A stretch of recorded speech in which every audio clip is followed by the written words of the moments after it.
ನಮಸ್ಕಾರ. ನನ್ನ ಹೆಸರು ಡಾಕ್ಟರ್ ಮಿಥುನ್ ಶೇಖರ್ ಅಂತ, assistant professor intervention radiology department, Kasturba hospital, Manipal. ನಾನು ಎಂಡೋವಾಸ್ಕ್ಯುಲರ್ ನ್ಯೂರೋ ಇಂಟರ್ವೆನ್ಷನಿಸ್ಟ್, ಇಲ್ಲ ಅಂತಂದರೆ interventional neuro radiologist. So endovascular neuro interventions ಇಲ್ಲ ಇಂಟರ್ವೆನ್ಷನಲ್ ನ್ಯೂರೋ ರೇಡಿಯಾಲಜಿ ಅಂದರೆ ಏನು? ಇದು ಒಂದು ಮೆಡಿಕಲ್ ಸೈನ್ಸ್ ಎಂದು ವಿಭಾಗ ಎಲ್ಲಿ ಓಪನ್ ಸರ್ಜರಿ ಮಾಡಲಾಗದೆ ಒಂದು ರಕ್ತನಾಳದಿಂದ ಒಳಗಡೆ ಹೋಗಿ ಹಲವಾರು ಮೆದುಳಲ್ಲಿ ಆಗುವ ರಕ್ತನಾಳ ಕಾಯಿಲೆಗಳನ್ನು ಟ್ರೀಟ್ಮೆಂಟ್ ಮಾಡಲಾಗಬಹುದು. ಸೊ ಇದರಲ್ಲಿ ಓಪನ್ ಸರ್ಜರಿ ಇನ್ಕ್ಲೂಡೆಡ್ ಇರೋದಿಲ್ಲ. ಇದರಲ್ಲಿ ಕೀ ಹೋಲ್ ಪ್ರೊಸೀಜರ್ ಮಾಡಿ ರಕ್ತನಾಳ ಒಳಗಡೆ ಹೋಗಿ ಆ ತೊಂದರೆ ಇರೋ ರಕ್ತನಾಳನ್ನು ಟ್ರೀಟ್ಮೆಂಟ್ ಮಾಡಲಾಗದು. ಸೊ ಯಾವ ಥರದ್ದು ಕಾಯಿಲೆಗಳನ್ನು ನಾವು ಟ್ರೀಟ್ಮೆಂಟ್ ಮಾಡ್ಬೋದು ಇದರಲ್ಲಿ? ಫಸ್ಟ್ ಆಫ್ ಆಲ್ ಸ್ಟ್ರೋಕ್ ಆಗೋದು ಬೇಸಿಕಲಿ ರಕ್ತನಾಳದಲ್ಲಿ ಕ್ಲಾಟಿಂಗ್ ಆಗಿರ್ತದೆ. ಮೆದುಳಿನ ರಕ್ತನಾಳದಲ್ಲಿ ಕ್ಲಾಟಿಂಗ್ ಆದಾಗ ಅದು ಸಡನ್ ಆಗಿ ಆಗ್ತದೆ. ಅದು ಸಡನ್ ಆಗಿ ಆದಾಗ ಸ್ಟ್ರೋಕ್ ಅಂತ 6 ಗಂಟೆ ಒಳಗಡೆ ಪೇಷಂಟು ಹಾಸ್ಪಿಟಲಿಗೆ ಬಂದರೆ ಆ ಕ್ಲಾಟನ್ನು ತೆಗಿಲಿಕ್ಕೆ ನಾವು ಪ್ರಯತ್ನ ಪಡ್ತೇವೆ.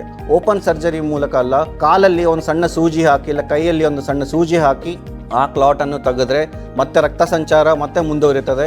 ಪೇಷಂಟ್ ಇಂಪ್ರೂವ್ಮೆಂಟ್ ಚಾನ್ಸಸ್ ಸಿಕ್ಕಾಪಟ್ಟೆ ಜಾಸ್ತಿ ಆಗ್ತದೆ.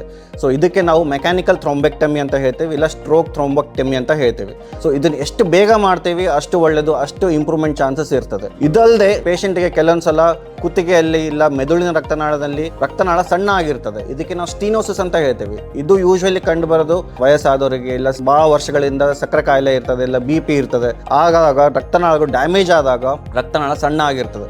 ಆ ಸಣ್ಣಾಗಿ ರಕ್ತನಾಳನ್ನು ಓಪನ್ ಮಾಡಲಿಕ್ಕೆ ನಾವು ಸ್ಟೆಂಟ್ ಹಾಕಿ ಮತ್ತೆ ರಕ್ತನಾಳನ್ನು ದಪ್ಪ ಮಾಡ್ತೇವೆ. ಸೊ ಇದಕ್ಕೆ ನಾವು ಎಂಡೋವಾಸ್ಕ್ಯುಲರ್ ಸ್ಟೆಂಟಿಂಗ್ ಅಂತ ಹೇಳ್ತೇವೆ. ಒಂದು ಕುತ್ತಿಗೆಯಲ್ಲಿ ಆಗಂಥದ್ದು ಮೋಸ್ಟ್ ಕಾಮನ್ ಕಾರಣ, ಕುತ್ತಿಗೆಯಿಂದ ರಕ್ತನಾಳ ಮೇಲ್ಗಡೆ ಹೋಗುವಂಥ ಜಾಗದಲ್ಲಿ ಬ್ಲಾಕೇಜಸ್ ಆಗಿರ್ತದೆ, ಇಲ್ಲ ಅಂತಂದ್ರೆ ಮೆದುಳಿನ ರಕ್ತನಾಳದಲ್ಲಿ ಬ್ಲಾಕೇಜಸ್ ಆಗಿರ್ತದೆ. ಅದು ಪೇಷಂಟ್ ಎಮರ್ಜೆನ್ಸಿ ಆಗಿ ಬರಲ್ಲ, ಸಣ್ಣ ಪುಟ್ಟ ಸ್ಟ್ರೋಕ್ ಆಗಿ ಬರ್ತಾರೆ, ಬಟ್ ಸ್ಟೇಬಲ್ ಆಗಿರ್ತಾರೆ.